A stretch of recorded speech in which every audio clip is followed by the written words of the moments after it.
Friends, బాగున్నారా? మీరు ఎంత బాగుండాలని కోరుకుంటున్నాను. ఈ రోజు మన ఛానల్లో పచ్చి చేపల పులుసు పెట్టుకుంటాము.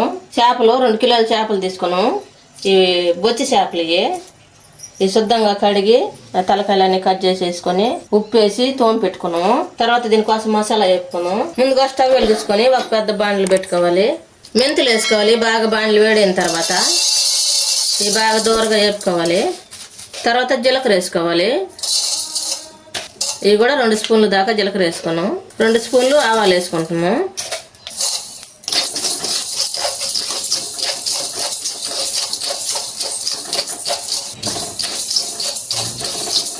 ఒక స్పూను ధనియాలు వేసుకుంటాము.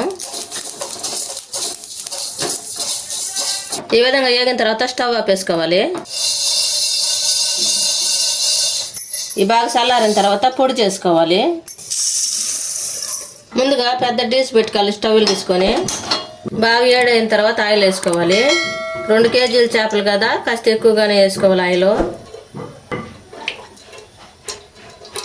అంటే 1/2 కేజీ ఆయిల్ దాకా పట్టింది. ఆయిల్ బాగా వేడైన తర్వాత తాలింపు గింజలు వేసుకోవాలి. తర్వాత కరివేపాకు వేసుకోవాలి. పచ్చి కరివేపాకు ఈ విధంగా తుంచి వేసుకుంటే మంచి వాసన వస్తుంది. బాగా వేడైన తర్వాత పెద్ద ఉల్లిపాయ కట్ చేసుకొని వేసుకోవాలి.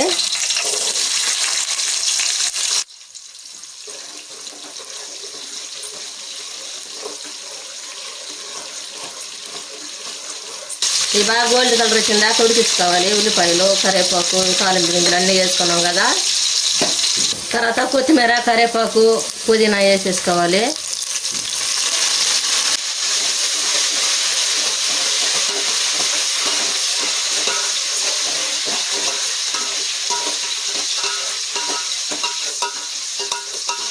నాలుగు టమాటాలు తీసుకొని శుభ్రంగా కడిగి కట్ చేసి పెట్టుకున్నాం సన్నంగా.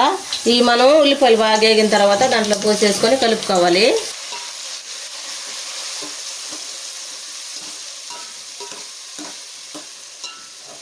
ఇప్పుడు కల్లుప్పు వేసేసుకోవాలి. ఒక 2 స్పూన్ల దాకా ఉప్పు వేసేసాము.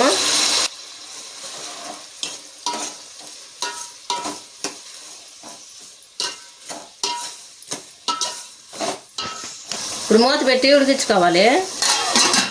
మగ్గనీయలేదో మూత తెచ్చుద్దాం. ఈ విధంగా మగ్గాలి టమాటాలు. తర్వాత పసుపు వేసుకోవాలి. ఒక 2 స్పూన్ల దాకా.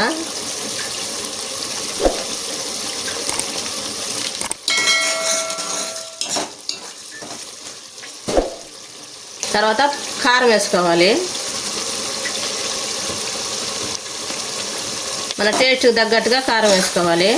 మరి కారం ఎక్కువ తినే వాళ్ళు అయితే ఇంక 2 కారం వేసేసుకోండి.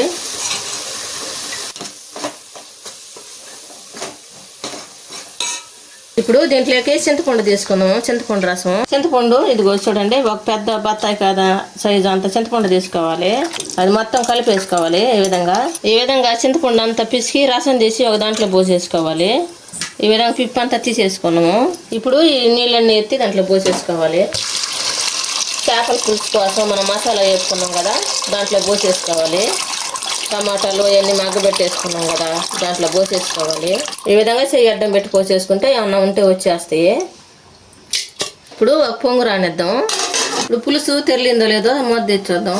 ఈ విధంగా తెరలుతా ఉంది కదా, తెరలేటప్పుడే ముందుగా మనం తీసుకున్నాం కదా చేపలు, అవి మళ్ళీ ఒకసారి నీళ్ళు పోసి శుభ్రం కడిగేసుకొని దాంట్లో వేసేసుకోవాలి. ఆ ఉడికే పులుసులో వేసేసుకోవాలి.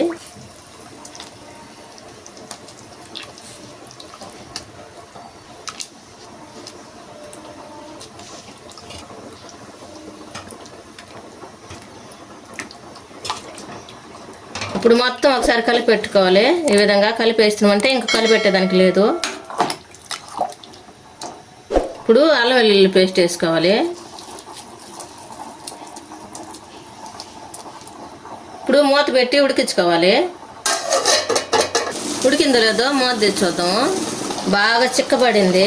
ఈ విధంగా చిక్కబడిన తర్వాత ముందుగా మనం దంచి పెట్టుకున్నాం కదా ఆవాలు, మెంతులు, ధనియాలు, ఆ పొడి వేసుకోవాలి. పోసిన తర్వాత ఒకసారి మంట తగ్గించుకొని మసిగొడ్డతో పట్టుకొని అలా అనుకోవాలి మొత్తం కలిసేటట్టుగా.